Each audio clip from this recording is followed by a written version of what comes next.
Bismillah ar-Rahman ar-Rahim. Assalamu alaikum and welcome to another edition of Muslims Uncensored with myself, Robert Carter, and the grey fox, Roshan Saleh. Welcome, and let's kick things off with the ICJ ruling, a big story at the end of last week. I'm going to come straight to you, Roshan, on this, but before I do, let me just go through some of the rulings that was issued by the ICJ, the International Court of Justice, in the historic Gaza genocide case against Israel, brought up by South Africa. Basically, it ruled, it didn't say about the ceasefire at all. It didn't rule for a ceasefire. That was the big breaking news headline of the day.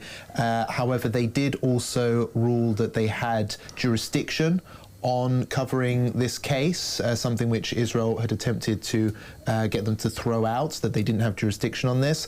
Israel must take immediate effective measures to enable the provision of urgently needed basic services and humanitarian assistance in Gaza. Israel must take measures within its power to prevent, punish public incitement to commit genocide in relations to Palestinians. And basically, in the World Court's view, at least some of South Africa's allegations about Israeli acts in Gaza, quote, appear to be capable of falling within the provisions of the Genocide Convention. So, Roshan, let me come to you on this because I think there was a split here among the Palestine camp.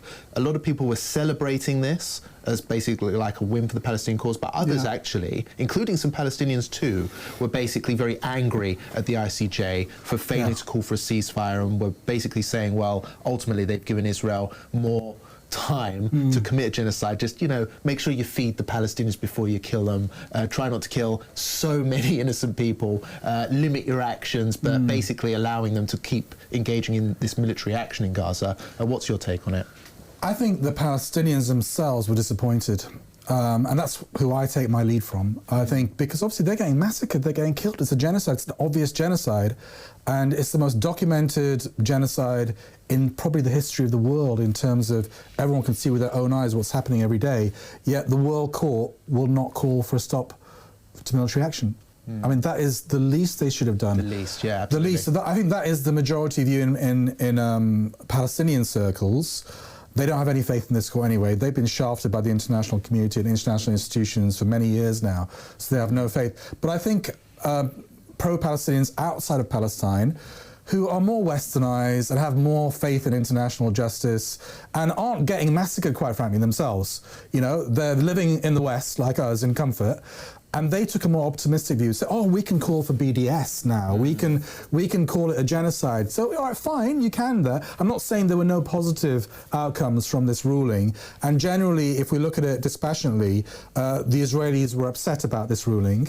Basically called them anti-Semitic. For I mean, they're calling. Who cares? I don't take that word seriously. They promised as well to disregard the ruling as well. They were like, if it doesn't go our way, we're not going to abide by it anyway. Well, they've been massacring people ever since, haven't they? And they've been, you know, they defunded or persuaded the Western world to defund UNRWA like the next day, which ultimately means that they're starving the Gazans of Palestine now. I think that was a strategy. This is my opinion.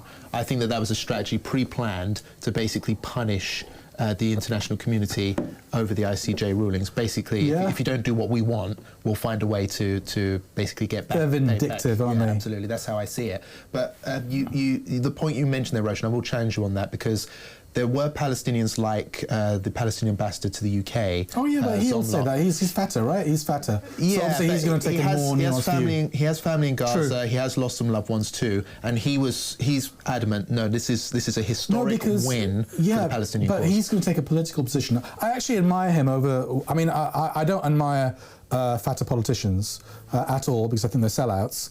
But on this particular issue, he's been amazing. His appearances on mainstream media, I would choose him over anyone else. However, he is a fatter politician and he will take his line from Ramallah. You know, and so it's a political line that's been decided before.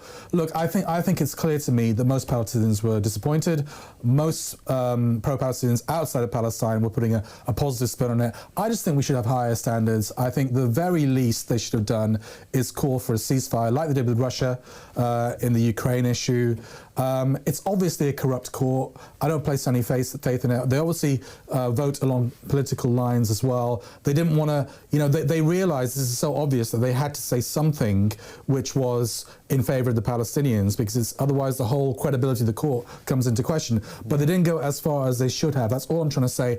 I think we should have higher standards. I don't think we should celebrate, Pyrrhic victories, small victories. If you choose to do that, then fine, that's up to you. Yes, there are positives we can take out of this, but for me, the main headline is no ceasefire. Palestinians are still getting killed. The World Court should have at least tried to put an end to that last Friday. Yes, I think it was very telling how South Africa's ambassador did actually admit that she was disappointed that they wouldn't even use the term ceasefire at any stage. But again, she was adamant that no, it is a good result. Yeah, but even South Africa are going to put a positive spin, because ultimately that's politics as well. They want to look good. So they're politicians at the end of the day. And yes, they've done an amazing thing. Big up South Africa, all credit to South Africa, much more credit than any other Arab and Muslim country, quite frankly, who should have brought the case themselves. But nevertheless, they are politicians and they're going to put a positive spin on the result. That's what the South Africans did. I don't agree with them on this issue. For sure. No, I think you make some very valid points. And I guess I could just end on this topic by just saying that although they've been accused of being anti-Semitic as well for pursuing this case South Africa by the Israeli regime, if anyone knows what genocide looks like and what apartheid looks like, it's South Africa. So the fact that South Africa has taken this position on Israel, I mean, that just says it all. It's like bottom line. South Africa says you're an apartheid regime, you're an apartheid regime. Simple as you can cry anti-Semitism all you want, but apparently everyone is anti-Semitic these days unless you support genocide in Gaza. You're an anti-Semite. I don't think we should end this conversation without taking some of the positives in terms of practical things we can do. I think we can call anyone that supports Israel a genocide enabler and supporter now plausibly, because the World Court has said there is a plausible case for genocide. So we should liberally call these people genocide supporters and enablers. Name a couple for us. Well, Piers Morgan for a start. I don't want to talk about him again, but there's so many of them. All the Israeli officials. UK Labour Party. Labour Keir Starmer. Feel free to call them genocide enablers. Joe Biden, Rishi Sunak. We've got the World Court backing us up. The UN's top court backing us up. We can also intensify. I think we should sue people. We should go legally after people like people that are opposing BDS, people that are supporting Israel. I think we should launch legal cases over the British government for supplying arms to Israel. And lots of other things that I haven't even thought of yet. So we can take something out of this judgment. It didn't go far enough. So lawyers and things like that, activists out there. Should be all over it. Yeah, get on, do your job. Do your job, and we'll cover it as journalists. But we're not idiots at the same time. Don't try and sell it to me that this is a historic victory for the Palestinian people and a historic defeat for Palestine. People are still getting killed. There's nuance here. Have like no power. We're not idiots, all right? We're not idiots. People are still getting killed and massacred. You might not be in your ivory towers, and I include me and you in this as well. But the Palestinians are getting massacred. It could have ended last Friday. We have a white table. It's not an ivory table, but I totally get exactly what you're saying, Roshan. The next story I'm going to talk about, because this is important, I think, as Muslims for a strategy going forward. A lot of emphasis is being put on political activism and things like that. And we're going to talk about Rochdale shortly. Yes. But I visited Lewisham Islamic Centre about a week ago or so. I did some reporting for 5 Pillars on it, and it was an amazing experience. And I think that it reminds us, it's a timely reminder that, okay, we've got political activism and civil disobedience as a tool to use for the Palestinian cause, but we've also got Islam and dawah activism. Let me just play out a clip now from the show just to give you an idea of what was going on. Assalamu alaikum, Robert Khan here reporting for 5 Pillars, and I'm inside Lewisham Islamic Centre in East London for a very interesting story. This Islamic Centre has become a hotspot for conversions to Islam, and the Imam here, Shakil Beg, has become a main man when it comes to converting people in large numbers to the beautiful religion of Islam. Thousands of shahadas are under his watch, and his congregation is full of a unique mix of Muslims from all different backgrounds, and includes many converts in his congregation too, who have benefited not just from the religion of Islam, alhamdulillah, but also from his leadership strip specifically. Lewisham Islamic Centre has become such a centre for mass conversions to Islam that actually the Islamophobic camp have begun to take aim at this centre because of the sheer number, the volume of converts to Islam that have occurred over the past 20 years or so. And interestingly enough, those converts have actually begun to spike recently following the horrific scenes in Gaza that we've seen since October the 7th with the Israeli regime attacks on the Palestinian people. So I'm here to interview the Imam about his dawah activism and to ask why we're seeing such a huge number of people converting to the beautiful religion of Islam despite all of the hate and anti-Muslim propaganda that's being peddled by the mainstream media as well as the political class here in the West. So that's just a taste of it, and I encourage anyone who's watching this who hasn't seen it already, go to the Five Pillars YouTube channel and watch the clip in full. It was a fantastic visit, and I learned a lot, principally that there are a huge number of people converting to the religion despite the Islamophobia industry, which is very prominent in the West at the moment. And even now, with the horrors that we're witnessing in Gaza, there is a spike, an actual increase in the number of conversions that are happening over the past 3 months. That's something which Imam Shakil Beg informed me about. I mean, subhanAllah, this is a miracle. This is like a miracle we're witnessing. How is it that Allahu Akbar, that Muslims are literally being killed right now? Our religion is being insulted, smeared, desecrated across the West. Yet there are more people embracing Islam than, like, say, leaving it, for example, from what we can see. And it includes young people, old people, white people, people from a Christian background, atheists are embracing Islam, everyone, and women, men, subhanAllah, it was a fantastic experience. And I think one thing which you've said in past episodes is right now, Muslims are facing political repression. We are being censored, and I mean, the state now is like threatening Muslims that will designate you, even if you're a non-violent organization, we'll just put you on a terrorism list because we don't like what you're saying. And Muslims are now thinking, hang on a minute, if I talk about Islam too much, am I going to be censored or cancelled or arrested or put in jail or plucked off the streets of one of these pro-Palestine demonstrations? We have to remember that Islam is everything. It's everything to us. And the reason that the Palestinians remain so steadfast, brave, determined, and continuing to resist this horrific, brutal oppression that they're facing, this mass slaughter. Why are they still determined? Why are we're still seeing videos of them remaining like positive, despite the fact that their family members are being slaughtered? It's because of Islam. It's because they know Allah is there for them, and Islam is everything. And we have to remember that and use dawah as a tool to try and help change the situation on the ground as best we can as well. That's basically the message that I've got from Lewisham, I'd have to say. It's amazing. These are 30,000 converts in the last 20 years or so years. I mean, literally. He said 30 to 40,000. Yeah. So I put 30 plus. But it could be more than that, literally. I think, one thing about Islam, I mean, I personally try and give my money to dawah organizations like IERA. I was in Ramadan especially, we'll always give some kind of donation to IERA, because I do think that obviously spreading the messages of Islam is the main reason why we even should be here in this country, quite frankly. And I'm all for that. I think it's, as well as doing the Muslim activism, we're doing the most important Muslim activism is actually giving dawah and spreading ideas and showing people what a beautiful religion we have. It's just an amazing thing. But I think there's something for every personality type, there is something in Islam for that personality type. So if you're a woman, there is something in Islam which attracts a feminine mindset. If you're a macho alpha male, there's something in Islam which will attract your mindset. If you're more spiritually minded, if you're more action minded, if your focus is on the dunya, or if your focus is on akhirah, there is something in Islam for every single personality type out there. And that's why you get so many different types of people converting to Islam, not just one specific type of person. Yeah, absolutely. And like you say, it's a smart religion, but it makes sense. It's an intellectual religion and a spiritual religion. It's a winning formula for life. Yeah. I think this is something which I've noticed. The reason that Islam is spreading, it's not just because of conversions. Obviously, Muslims are having large families, and that is a part of why Islam is growing so much, like the demographics and so on. But that's because Islam is a formula where it encourages people to have families. It shows you how to be a good family unit, both the dad and the mum, how to be good parents and so on.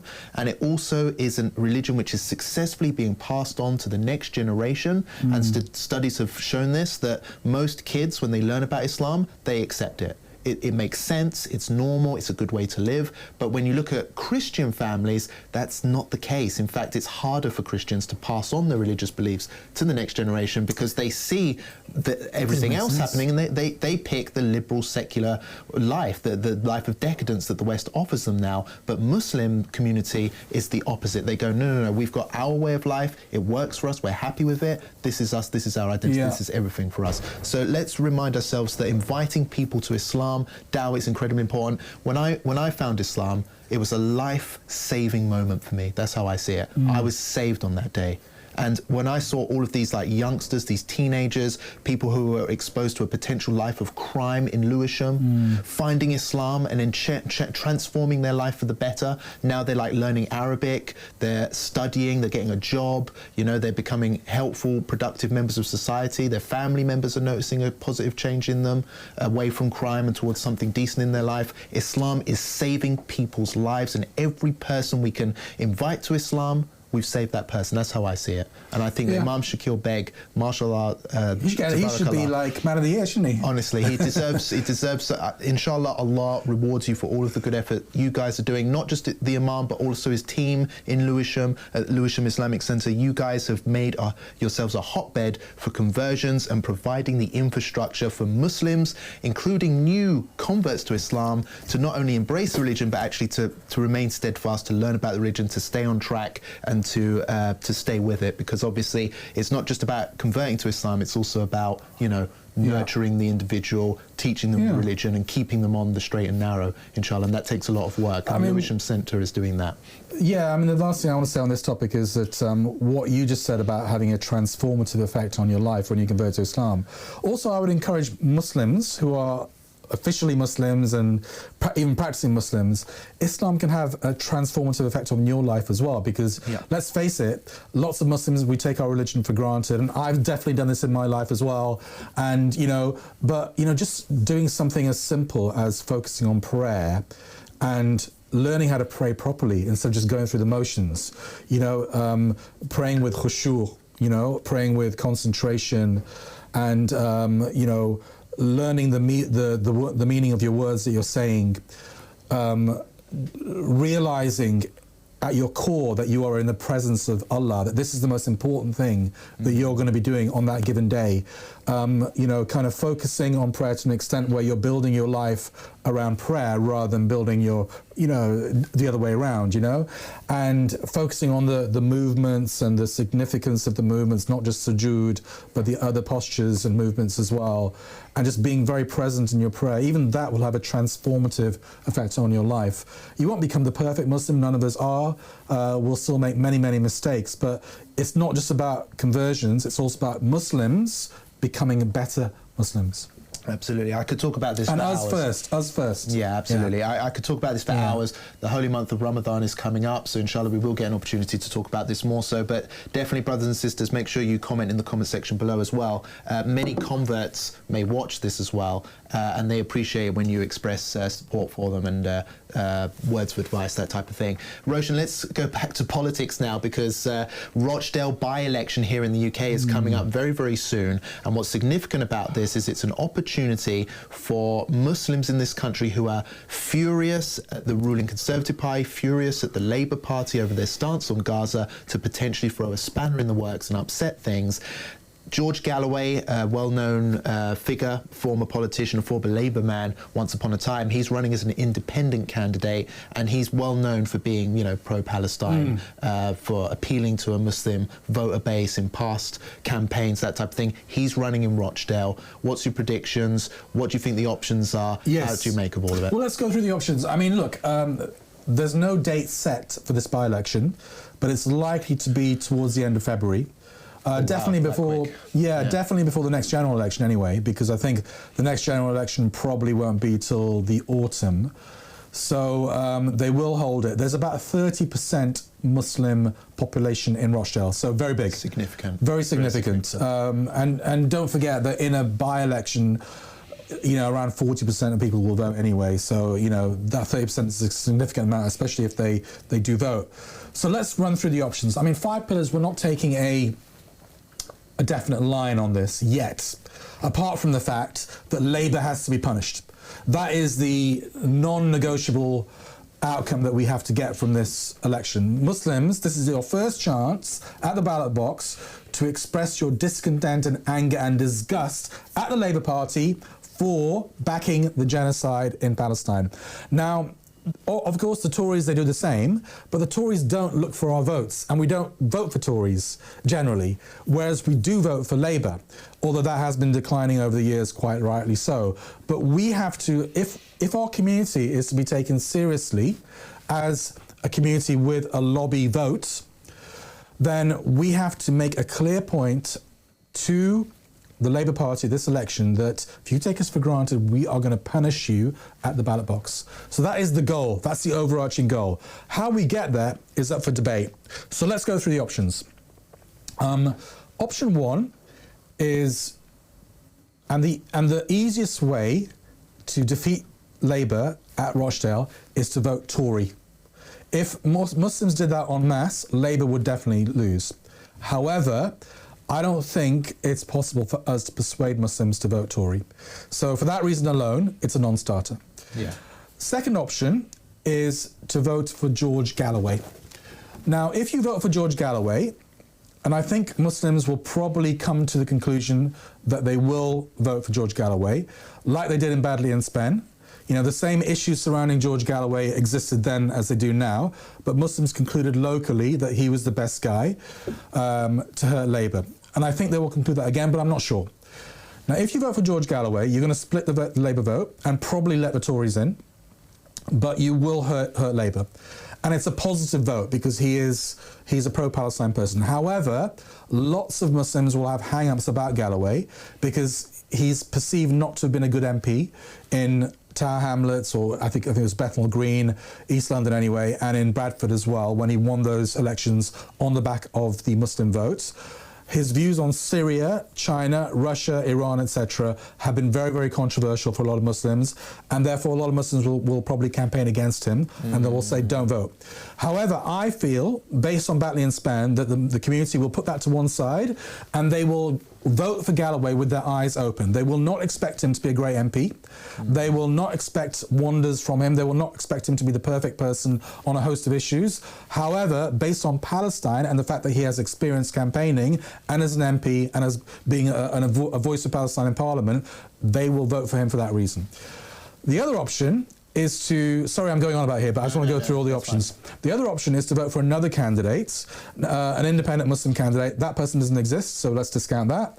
Or to vote for Lib Dems or Greens. But again, it's not a positive vote, because Lib Dems and Greens, it's like a negative vote, and I think people will want to make a positive vote if they're going to vote. And the last option is not to vote at all. If Muslims en masse boycott the vote, then that will split the Labour vote and probably let the Tories in. So I think the only two options we have is to boycott the vote en masse or to vote for George Galloway.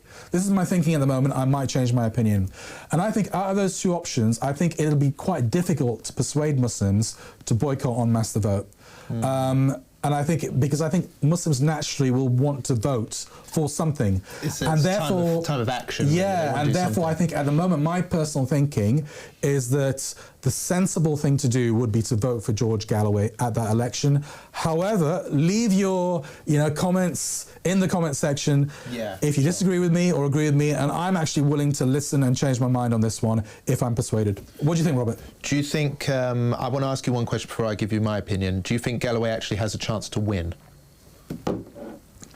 I think it's more likely that he will get something between 10,000 plus votes in Rochdale. That will split the Labour vote and let the Tories in. But I actually think that is not a problem, because I think we should actually accept the fact that our votes are going to let the Tories in certain areas, as a price we have to pay, because ultimately, whatever happens in any of these elections, we're all going to be all right. You know, Muslims, we're not starving, you know, and we have roof over our heads. And I think we have to do this for the Muslims of Gaza, the Palestinians of Gaza, who literally are starving, who literally are dying. So I think the overarching aim is to prove to the Labour government, and there will be a government in 8 months' time, that we are going to punish them if they go against our wishes. That's the goal we have to, and we have to be very single-minded about that. And if that means letting the Tories in certain constituencies, fair enough, I don't mind. Let's see how it goes, because, yeah, I think the big sort of elephant in the room here will be the fact that Galloway has made positions on Syria and stuff like that, which he even defends till now, yes, as far as I know. And that is just uncomfortable, I think, for Muslims. But like you said, in Batley and Spen, we did notice there was significant support for him, but he didn't win. So again, the question is it worth backing him? Is it worth, especially because of that controversy, is it worth compromising on Syria in order to back this guy who probably won't win anyway? Well, I think we've already decided as a community that we're going to compromise on a lot of things for the sake of the Palestinians. We've already kind of put, I mean, the Shias and the Sunnis have put their differences aside, haven't they, by and large, for the sake of the Palestinians. So if we can do that, then I think we can do this. Yeah, and I guess George Galloway isn't a Muslim. It's a bit like Jeremy Corbyn, really. Yeah, he's got a lot of support. I mean, Jeremy Corbyn's an atheist. Basically, he's an atheist. Like, literally, from our perspective, this guy is going to be punished in the afterlife.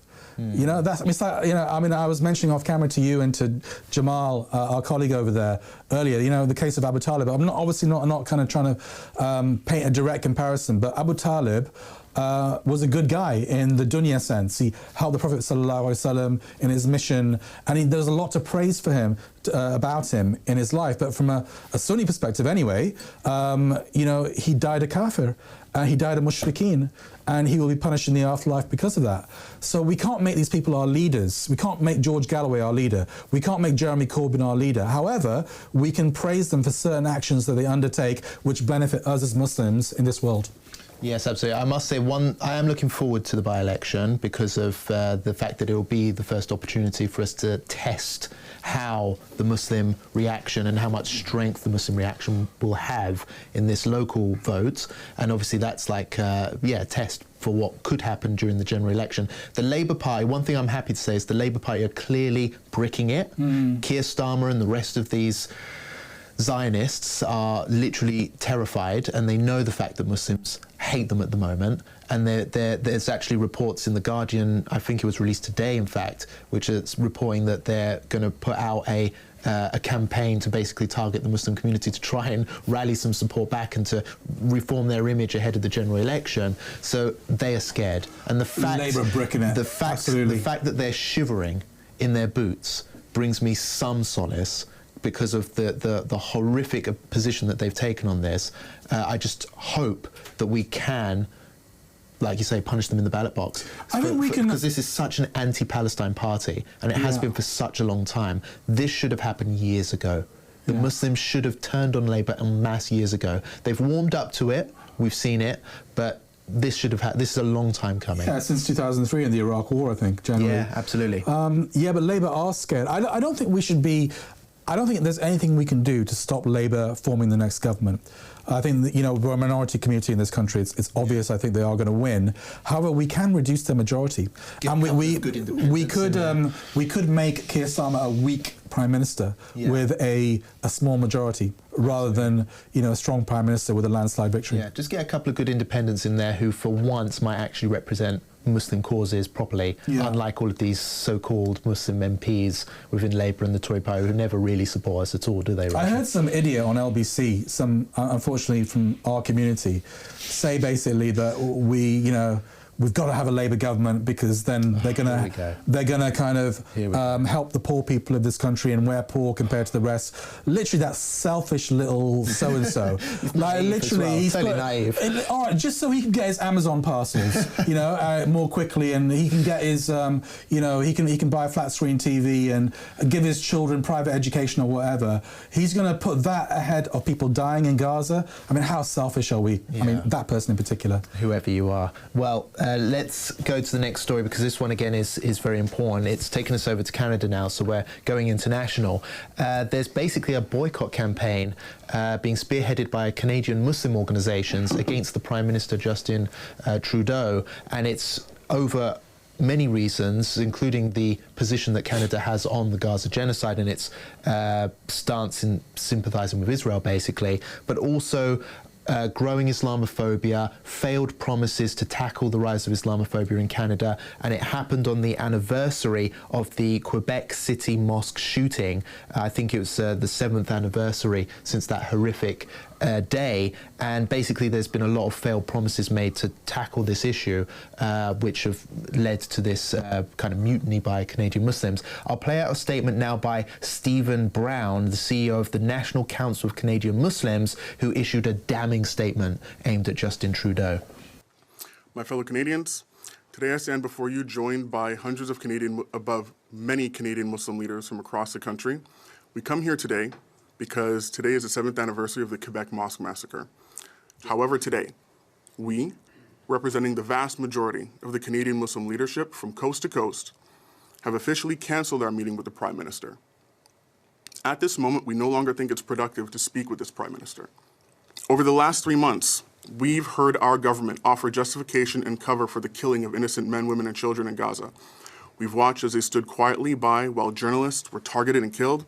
We've seen members of this government justify the targeting of hospitals and schools where thousands have been taken shelter. We've seen the feminist foreign policy Canada so proudly speaks about becoming silent in the face of women and girls who've been slaughtered by the thousands. We've seen the government that stood strongly in support of the Afghan girls, the right of Afghan girls to go to school, forget that children in Gaza deserve the same right to an education too. There's almost no mosque left in Canada where there is not any congregant who hasn't lost a member of their family in Gaza. The Prime Minister yet has not specifically condemned any attack on any mosque or Muslim person in Canada in the last few months, despite us repeatedly raising those attacks with the Prime Minister's office. A Calgarian, a journalist, a graduate from Queen's University, was apparently kidnapped by the Israeli state agents over the weekend. Our Prime Minister has said nothing to protect the safety of Canadian citizens. This Canadian citizen. Apparently a Canadian is not a Canadian, is not a Canadian. And that's why we're here today. So a lot of complaints there, including the position on Gaza, including the Prime Minister's failure to defend Muslims in a country where Islamophobia and attacks on Muslims like this are on the rise. So devastating, absolutely devastating. And he actually tried to do a photo op with Muslims, Justin, on the anniversary, and basically, most organisations refused to receive him. However, it seems as if he managed to weasel his way into one event with Muslims and Arabs present. Wasn't Kadiani, was it? It doesn't look like it, unfortunately. That would make sense, because obviously they're not Muslim, right? But he's weaseled his way into some event, and unfortunately he's done what he intended to do all along, which was take a photo opportunity here. So we got Muslims and Arabs shaking hands with him, and he's made a tweet about it and all that type of stuff. But luckily, he was caught outside the venue, where some protesters managed to express more genuine views, I think, from the Muslim community. So I'll just play out a clip of that now. Shame, shame, Trudeau! Shame, shame, Trudeau! Shame, shame, Trudeau! Shame on you! Shame on you! Shame on you! Shame on you! Shame on you! Shame on you! Shame on you! Shame on you! Shame on you! Shame on you! Shame on you! Get out of here! Shame on you! Shame on you! Shame on you! Shame on you! Shame on you! Shame on you! He is, again, he's bricking it. You know, he's obviously alienated an entire community here, and he's part of what I think has been described now as the axis of genocide. Do you want to explain that term, Roshan? I think, was it Dilly Hussain that first came up with that, or was it, or did he copy it? It might not be. There's a few. I'm sure he'll claim copyright over it. But he did. I took it from Dilly, to be fair. Yeah, I mean, do you remember when Justin Trudeau, when he first came into office, and all the Muslims were fawning over him and like... yeah, I know. Yeah, gosh. I mean, a lot of yeah, because he was good looking and or liberal and pro-Muslim and well-spoken. I mean, they were literally fawning over this guy. Yeah, and obviously it comes back to my point about Jeremy Corbyn. Let's talk about Jeremy Corbyn again for the next 10 minutes. Yeah, it's just putting our faith in these non-Muslim politicians. You know, some of whom are atheists. What is the biggest sin in Islam, all right? It's denying the existence of God. It's shirk, you know, what kind of having other gods apart from Allah and literally putting their and making them our leaders. And then you get, you know, the children of these from the Muslim community are people like Zara Sultana and others, you know? Yeah. But so everything you say, I'm going to bring it on to Jeremy Corbyn. I'm sorry, but at least Jeremy Corbyn, unlike Justin here, this rat bag, Jeremy Corbyn is anti-Zionist, right? Yes, he's pro-Palestine. He's a Zionist, Trudeau. At least, yeah, absolutely. I mean, just look at. He's a good-looking Zionist. Yeah, well polished and whatnot. Yes. But I think most Muslims there are taking a positive stance. But I don't know about these guys who did that photo op. I mean, they were all wearing Palestinian flags and stuff. But I'm not sure about that. I had a tweet of someone of my tweet, I think Imran from the Mad Mamluks podcast.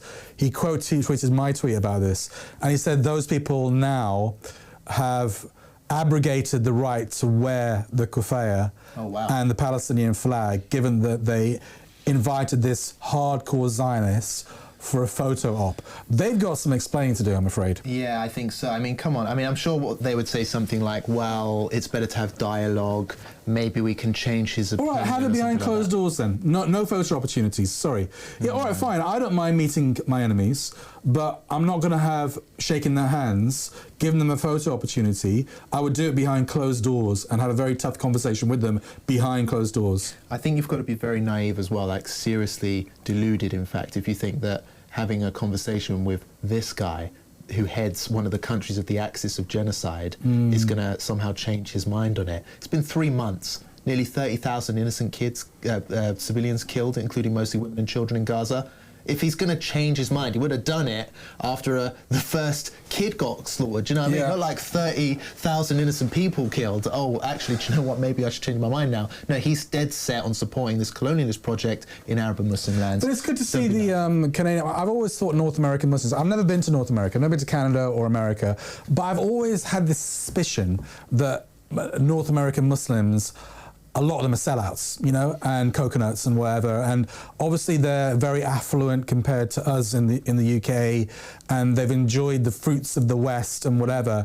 And because of that, a lot of them have got into LGBT stuff and kind of just liberalising our deen. That's been my stereotype, but I think that's been smashed to a certain extent. You know, with the American Muslims and this kind of boycott and genocide Joe campaign, and now the boycott Trudeau campaign. So I think, alhamdulillah, they're smashing some of my stereotypes about the coconutness of North American Muslims. I think, unfortunately, you will find fools being used as tools. That's how I refer to them. You find them everywhere. There's some here, you find them in Canada apparently, and you find them in the United States, but it doesn't mean that all Muslims have sold out in that way. There is one more story from Canada I'll touch on very briefly, if you don't mind, Roshan. It's a Palestinian-Canadian citizen, Mansour Shouman, who has basically been doing journalism in Gaza. He's been stranded in Gaza. Apparently he actually chose to stay when October the 7th actually kicked off, a hero, because he wanted to stay and help his people. He's been doing independent citizen journalism since there. He's become a big world favourite Palestinian Gaza-based journalist who's basically been doing interviews with like anyone and everyone, just telling everyone what's going on in Gaza and what he's seen, filming it. He's been doing a lot of like Zoom talks with people on Instagram and TikTok. He's gone viral many times. Just a beloved guy, a nice guy from Palestine who's trying to do the best he can under difficult circumstances. He's now disappeared. He's disappeared and his family don't know what's happened to him. They suspect he's been kidnapped by the Israeli regime forces. We know that they kill journalists. They're killing innocent Palestinians left, right and centre. There was a guy waving a white flag that was filmed, I think by ITV recently. They filmed him on camera waving a white flag. The next minute he got shot dead. So literally his family distraught. They don't even know if he's still alive. They've appealed to the Canadian authorities to try and weigh in here and at least find out if he's alive. And his mum has actually championed the cause. She's gone to news. What have the Israelis said and the Canadians said? Nothing so far. The family have no information to date about what's going on at the time of this recording. We hope that's changing. I think he's been missing for at least 10 days now, and we just don't know what's going on. And obviously this Justin Trudeau guy, he's doing practically nothing to help. So he's not been found at all in Gaza? No, no one knows. Dead or alive, he's not been found. He's just been, and this is the kind of guy. It's not just. So he's obviously been abducted, right? That's what they're saying. Yeah, that's exactly what the family is saying. And obviously, we know that they abduct Palestinians left, right, and centre, whether they be journalists, a doctor, a medical. Where's all the Reporters Without Borders and Amnesty International, all the journalistic organisations? They say anything about it, or they're commenting on it, and it's going viral now. I think we're still in the stages where they're just trying to get to the bottom of it. The family's doing everything they can. There are some aid groups getting involved, like Canadians for Justice and Peace in the Middle East. They're championing this, but the fact is, it's a war zone. I mean, Israel plucks and kills people at will. And if they're not going to answer the question, have you got this guy in jail or not, then how are we going to know? We need answers, don't we? We need answers, and that's exactly what Mansour, his mother, has been trying to do. I'll just play out a little clip of a video that she's published recently, desperately pleading for information. Even this time, we need to put some 5 pillars, don't we? I don't think we have so far. I've reached out to her for an interview, Roshan, and inshallah I'll get something out. We're doing the best we can, but let's play out a snippet now from the social media account of Mansour, Shouman, which is being run by his mother, I believe. Right. Assalamu alaikum. Today is the 9th day. My son Mansour Shouman has been abducted by the ROF. Please don't forget Mansour Shouman. When the first hospital was bombed, all over the world were really condemning it. But more hospitals are bombed and they will not the same condemn of the first hospital. Same thing with the blackout. So please, Mansour Shouman, he never forgot us for 108 days. And he was always say, Gaza is not alone. Let's say, Mansour, you are not alone. We hear you, we love you, we see you. Let's not forget him. And let's keep pushing the government to make its important calls to the Israel authorities to ask about my son Mansour Shouman. I can't stand another day, another hour not knowing where is my son. It has been 9 days of horror, of sleepless nights, and I really need to know what happened to him. Didn't hear from him since. Please don't forget Mansour Shouman as time passes. Now, let me just emphasize this point. This guy's not controversial. He's a Canadian citizen. He has done nothing but journalism in Gaza, independent journalism, like speaking to people on the internet about what's going on. He's now disappeared. What the heck is going on? Why the Canadian authorities haven't come up with some answers right now? They're best buddies with this apartheid regime. Why don't you call them up and ask, hang on a minute, is one of our citizens rotting in your prison dungeons? We haven't heard nothing. What can I say? We'll carry the story on as best we can. Thoughts and prayers, please, everyone, for Mansour Shouman. He was loved by everyone, Roshan, just because he was like a nice, normal guy doing his best in Palestine to try and, showcase what's going on and to help his people, and he's just disappeared, been plucked off the streets like so many other innocent Palestinians who have nothing to do with anything. Let's go to Pakistan now, Roshan. I'll be interested to see what you've got to say about this. Former Prime Minister Imran Khan has been sentenced to apparently, according to the latest headlines, 14 years in jail. He was originally sentenced to 10 years. They've now extended it. I guess they kind of got away with 10, so they thought, chuck on a couple more years while no one's looking, because everyone's focused on Gaza, I suppose. He's been sentenced apparently for leaking state secrets, whatever that means. Roshan, what do you make of the story? I think Pakistan's a joke. The politics in Pakistan's a complete joke. And obviously, Imran Khan, he's not someone I agree with on everything, but I think he's the best of the lot out there. There's some honesty to him. Not to say that he was a wonderful Prime Minister, but I think there's some decency and honesty to the guy. And I'd prefer him over Nawaz Sharif and the Bhuttos any day. I think the Pakistani courts are a joke. I don't believe in any of their judgments. It's all politicized. Ultimately, the ISI and the army are running that country. This is why 5 Pillars is banned in Pakistan, because we've said this before. We've been banned in Pakistan for many years now, and we've never got to the bottom of why you can't access 5 pillars in Pakistan. But I've been told behind the scenes it's because we've called out the ISI, we've called out the army, and these are the guys that are really running that country. And they'll always say that they have the best interests of Pakistan, in the foremost of their minds. And if you destroy the Pakistani army or the ISI, then you're really an Indian agent, etc. And so, Pakistan should have a strong army. It should have, a strong institutions, military institutions, because India is a threat, quite frankly. And Pakistan is the only nuclear state in the Muslim world, alhamdulillah, and may Allah bless A.Q. Khan, who's passed away recently, for that amazing achievement. But that doesn't give them the right to disappear people off the streets, to crack down on any criticism of them, to ban this and that, to choose who comes into power. And ultimately, they have a close relationship with the CIA and America. So ultimately, I think we can call out, people inside Pakistan, they've quelled protests against the decisions. The PTI are basically a spent force in terms of as a street movement. I think it's up to people like us outside Pakistan to say what's really going on, and that is the army and the ISI are completely out of control, and their behaviour is disgusting, and everything is subservient to them in that country.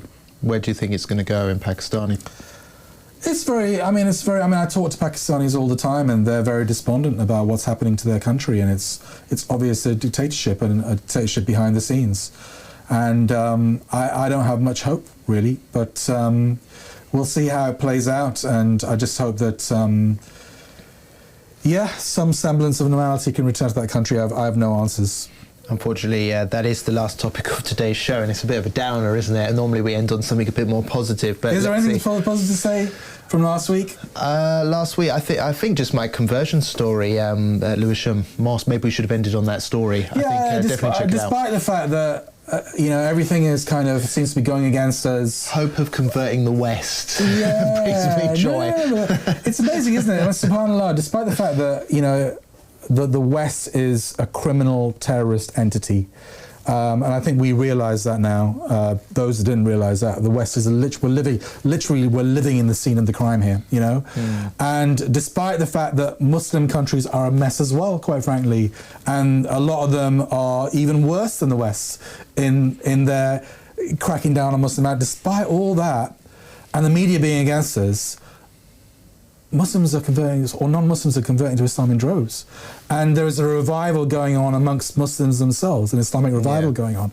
So this is it's a proof of the existence of God and the barakah of Allah, isn't it? Yeah. That alone. They plan, but Allah is the best of planners. Best of planners. Subhanahu wa ta'ala. So yeah, absolutely. Let's end on that, Roshan. Thank you very much for your time, and thank you everyone at home for tuning in as well. Please like, share and subscribe. It helps the channel immensely, of course. And do go over to our YouTube channel, where you should be able to see my coverage from the Lewisham Islamic Centre and the mass conversions that are taking place there. And inshallah, we will catch you again in the next episode. Why are you laughing? If you go to Lewisham Mosque now, you will see non-Muslims entering in droves, converting, doing their shahadas. Well, it's like a snowball effect. Tommy Robinson next. Yeah. Paul Golding. Do you know what? Very quickly, I forgot to mention, loads of former Tommy Robinson people are actually conveying. Yes. Because Lewisham is like near Millwall Football Club. It's like a Millwall area. So you get these Millwall types, football louts there. And actually they're embracing Islam too, many of them. So like big British geezers, they're actually embracing Islam too. Oh, wow. So yeah, subhanAllah. End on that one, positive note, guys. So thank you very much. Like, share and subscribe. Helps the channel immensely. And until next time, we will catch you again on Muslims Uncensored. Assalamu alaikum for now. Assalamu alaikum.